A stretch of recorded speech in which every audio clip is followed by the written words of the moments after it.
The Dogon dwell in the central plateau region of Bandiagara.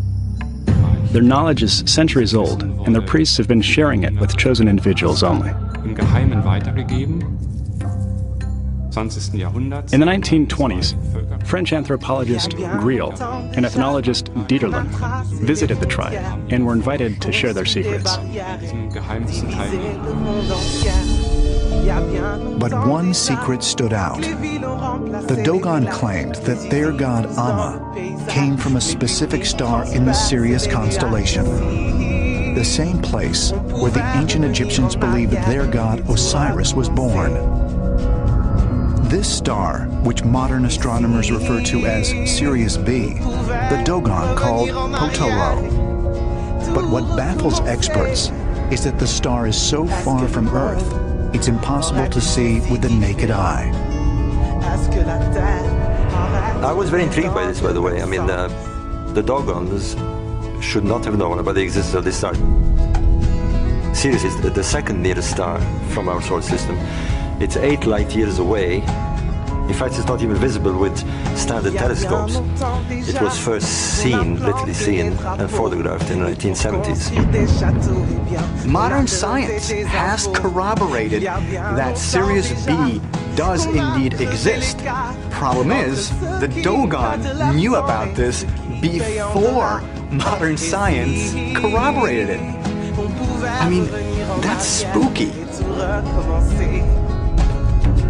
Measurements taken with the Hubble telescope in 2003 have confirmed that Sirius B is what's known as a white dwarf, or a partially burnt-out star with extremely dense mass.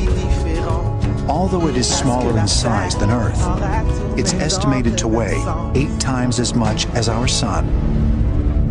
But how did the Dogon acquire this ancient knowledge of astronomy that seems to be centuries more advanced than that of modern science? The mystery is, how did this story get passed on down generations? If the story came from a time before astronomers knew there was a companion star to Sirius, which can't be seen with the human eye. This is the Dogon symbol for Sirius. When you move it around, you can see an orbit around the center, marked by Sirius A. Sirius B circles around it, so it is a circular system. This sign is practically an astronomical model that the Dogon could not have invented because only Sirius A is visible. Sirius B and C are invisible. However, their description of the orbit is correct. One assumption is that this god, Namo, who brought them this knowledge, could have been an extraterrestrial intelligence. Since the early 20th century, the tribe has been routinely studied and researched by anthropologists. This has led many modern historians to claim that the Dogon must have learned about astronomy from Westerners.